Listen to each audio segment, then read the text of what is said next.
Assalamualaikum sobat belajar, selamat datang di video pembelajaran informatika yang pastinya bakal seru dan menyenangkan. Pada kesempatan kali ini, kami akan membahas materi bab 1 dari modul pembelajaran kurikulum Merdeka kelas 9 SMP MTS, yaitu informatika mengenai bab berpikir komputasional. Di video ini, kita akan membahas tentang berpikir komputasional beserta subbab-subbabnya. Nah, kalian mau tahu nggak apa saja subbab-subbabnya? Jadi, dalam bab 1 berpikir komputasional ini terdapat 3 subbab yang akan kita bahas bersama-sama. Yang pertama, kita akan membahas tentang struktur data. Yang kedua, kita akan membahas tentang logika. Dan yang ketiga, sekaligus yang terakhir, kita akan mempelajari atau membahas tentang algoritma. Mungkin kedengaran rumit ya teman-teman. Eits, jangan salah. Meskipun kedengarannya rumit, tapi di video pembelajaran ini kami usahakan akan membahas materi bab 1 berpikir komputasional ini dengan seru dan menyenangkan sehingga mudah dipahami. Baiklah kalau begitu, teman-teman, siapkan semangat belajar kalian dan buku kalian.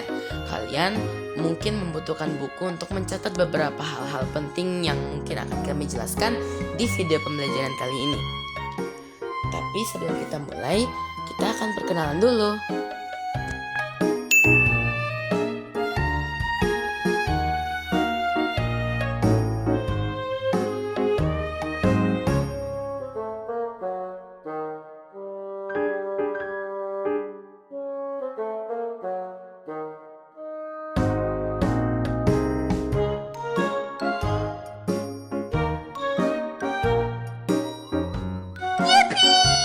Nah, sebelum kita akan membahas tentang subbab-subbab tertentu dalam bab 1 pikir komputasional ini, kita akan membahas dulu menjelaskan tentang berpikir komputasional. Nah, teman-teman, apa sih berpikir komputasional itu? Nah, jadi berpikir komputasional adalah cara berpikir logis dan sistematis yang digunakan untuk menyelesaikan masalah. Tidak hanya dalam kehidupan ilmu komputer, tetapi juga dalam kehidupan sehari-hari. Cara berpikir ini mengajarkan kita bagaimana menganalisis permasalahan dengan memecahnya menjadi bagian-bagian kecil, mengenali pola yang ada, menyaring informasi penting, lalu menyusun langkah-langkah solusi secara berurutan dan efisien. Misalnya, dalam membuat resep makanan atau merancang rute tercepat ke sekolah, kita secara tidak langsung sedang berpikir komputasional. Dengan pendekatan ini, seseorang dilatih untuk berpikir kritis, teliti, dan terstruktur sehingga dapat menghasilkan solusi yang tidak hanya tepat, tapi juga praktis. Dalam konteks pembelajaran informatika, berpikir komputasional menjadi dasar dalam memahami algoritma, membuat program, hingga membangun sistem logika yang kuat. Oleh karena itu, keterampilan ini sangat penting untuk dikuasai sejak dini agar mampu menghadapi tantangan di era digital secara cerdas dan kreatif. Pembahasan subbab yang pertama adalah struktur data. Nah, teman-teman, apa sih sebenarnya struktur data itu? Mari kita bahas bersama-sama. Yang pertama, pengertian struktur data. Struktur data adalah cara penyusunan dan pengorganisasian data agar dapat digunakan secara efisien dalam proses komputasi. Tujuan utamanya adalah untuk memudahkan akses, manipulasi, dan pengolahan data dalam berbagai situasi, baik dalam program komputer maupun representasi masalah nyata. Pembahasan yang kedua, struktur data pohon atau struktur data tree. Struktur data pohon menggambarkan hubungan hierarkis antara elemen data, di mana satu elemen induk memiliki satu atau lebih elemen anak. Ciri khas struktur data pohon adalah tidak adanya siklus dan hanya ada satu jalur unik antara satu simpul ke simpul yang lain. Hubungan ini sering disebut dengan parent dan child, serta memiliki satu simpul utama yang disebut akar atau root.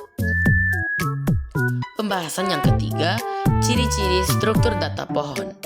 Ciri utama struktur data pohon adalah setiap anak hanya memiliki satu induk, tidak ada siklus, dan hubungan antar simpul bersifat satu arah dari atas ke bawah. Struktur data pohon juga cocok untuk menggambarkan sistem berjenjang seperti silsilah keluarga, struktur direktori komputer, dan organisasi perusahaan. Pembahasan yang keempat adalah contoh penggunaan struktur pohon. Struktur organisasi perusahaan adalah salah satu contoh nyata dari struktur data pohon. Dimulai dari direktur utama sebagai akar, kemudian bercabang menjadi direktur divisi, manajer, hingga ke tingkat divisi atau staf. Hierarki ini memudahkan pengaturan tanggung jawab dan komunikasi antar bagian. Pembahasan kelima, struktur data graf. Graf adalah struktur data yang terdiri dari simpul-simpul yang saling terhubung oleh sisi. Tidak seperti pohon, graf dapat memiliki hubungan dua arah, simpul dengan lebih dari satu jalur masuk dan keluar, serta dapat mengandung siklus. Pembahasan keenam, jenis dan ciri graf. Graf bisa berbentuk graf berarah atau tidak berarah.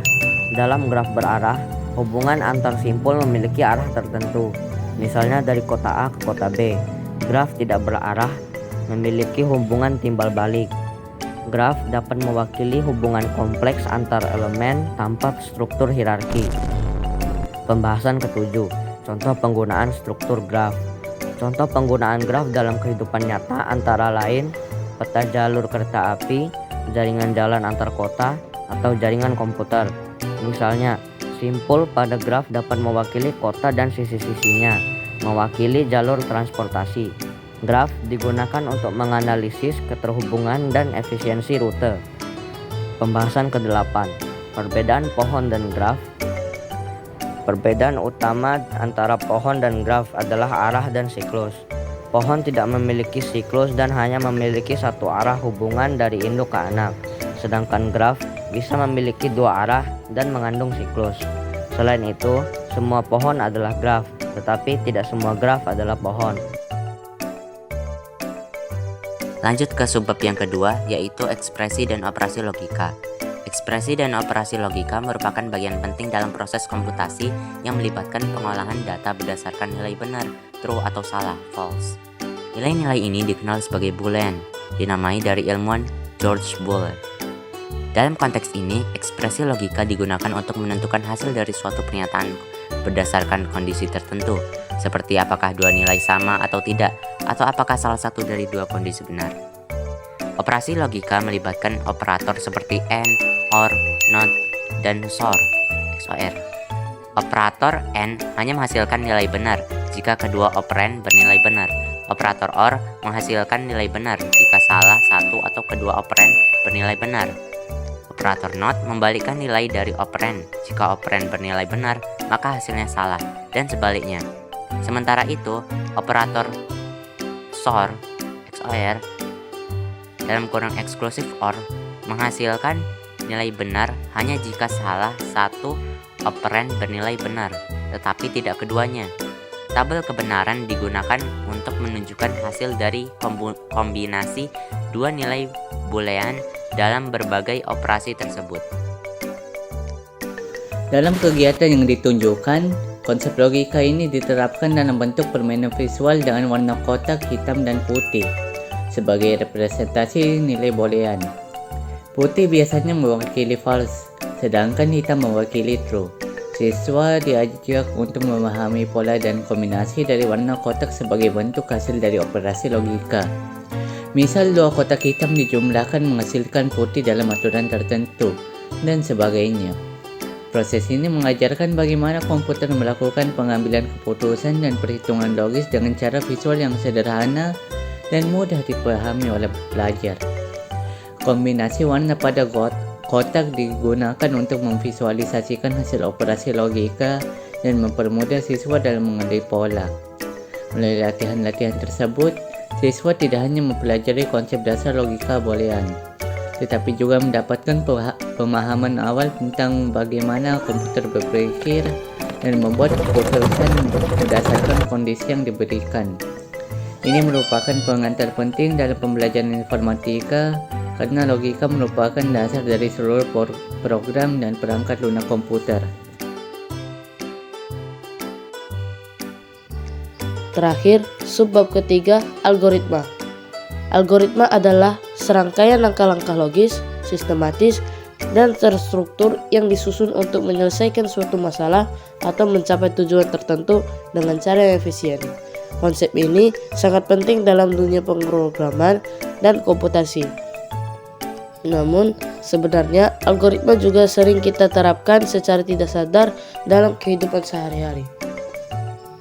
Contohnya, bisa kita lihat dalam aktivitas rutin seperti mandi, di mana kita secara teratur mengikuti urutan, membuka keran, membasahi tubuh, menggosok sabun di badan, membilas, dan mengeringkan.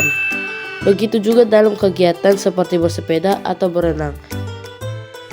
Kegiatan-kegiatan semacam ini mencerminkan dua komponen utama dalam algoritma, yaitu urutan langkah atau sequence dan pengulangan atau loop. Sequence merujuk pada runtutan aktivitas yang dilakukan secara berurutan, sedangkan loop berarti adanya langkah yang diulang terus-menerus sampai kondisi tertentu terpenuhi. Dalam dunia pemrograman, penggabungan antara urutan dan pengulangan ini menjadi dasar dalam membangun program yang mampu mengeksekusi tugas-tugas berulang dengan cepat, akurat, dan otomatis. Oleh karena itu, memahami algoritma melalui contoh nyata di kehidupan sehari-hari dapat membantu kita lebih mudah mengerti bagaimana komputer bekerja dalam menyelesaikan suatu perintah atau masalah. Dengan kata lain, algoritma bukan hanya konsep dalam dunia teknologi, tetapi juga representasi dari pola pikir terstruktur yang bisa kita terapkan di berbagai aspek kehidupan untuk membuat proses menjadi lebih terarah dan efisien.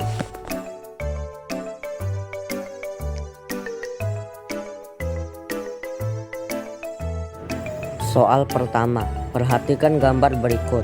Diagram di atas merupakan contoh struktur data apa? A. Daftar, B. Graf, C. Pohon, D. Tumpukan. Jawabannya adalah B. Struktur data graf. Mengapa jawabannya struktur data graf? Karena jika kita perhatikan dengan seksama gambar yang diberikan oleh soal, gambar tersebut menunjukkan simpul-simpul yang saling terhubung bebas dan bisa membentuk siklus. Ini merupakan ciri khas utama dari struktur data graf, bukan struktur data pohon, struktur data daftar, atau struktur data tumpukan.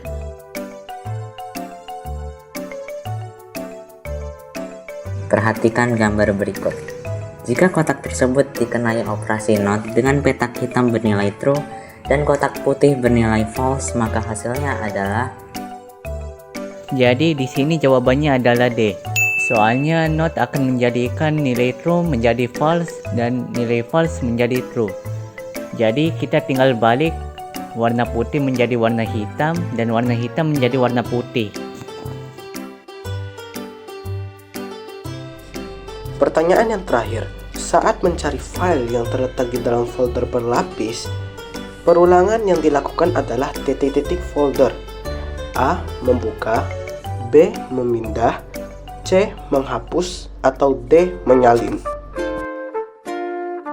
Jadi jawabannya itu A, dikarenakan saat mencari file yang tersimpan di dalam folder yang berlapis-lapis, proses yang dilakukan komputer atau pengguna adalah membuka folder satu persatu secara berulang hingga menemukan file yang dicari. Nah, akhirnya kita telah sampai pada kesimpulan. Saya akan menjelaskan kesimpulan-kesimpulan dari materi yang telah kami jelaskan sebelumnya. Berpikir komputasional adalah cara berpikir logis dan sistematis untuk menyelesaikan masalah dengan membaginya menjadi bagian-bagian kecil, mengenali pola, menyaring informasi penting, dan menyusun langkah-langkah solusi secara teratur. Struktur data adalah metode untuk menyusun data agar bisa diakses dan diproses dengan efisien. Dua bentuk struktur data yang penting adalah pohon dan graf. Struktur pohon menggambarkan hubungan hierarkis satu arah tanpa siklus. Contohnya adalah struktur organisasi, di mana satu simpul induk dapat memiliki banyak anak, tetapi setiap anak hanya memiliki satu induk. Struktur graf merepresentasikan hubungan antar simpul secara bebas dan bisa membentuk siklus. Graf digunakan untuk memodelkan jaringan seperti peta jalan, jalur transportasi, atau koneksi internet. Operasi logika seperti AND, OR, NOT, dan XOR digunakan untuk menentukan hasil berdasarkan nilai true atau false. Nilai boolean ini bisa divisualisasikan dalam bentuk warna atau pola untuk mempermudah pemahaman. Algoritma adalah langkah-langkah berurutan dan terstruktur untuk menyelesaikan masalah. Dalam kehidupan sehari-hari, kita sering menerapkan algoritma tanpa sadar, seperti saat mandi atau membuat makanan. Terima kasih telah menonton video kami hingga akhir. Semoga informasi yang kami sampaikan ini bisa menjadi ilmu yang bermanfaat di masa depan. Sekian dari kami, selamat tinggal.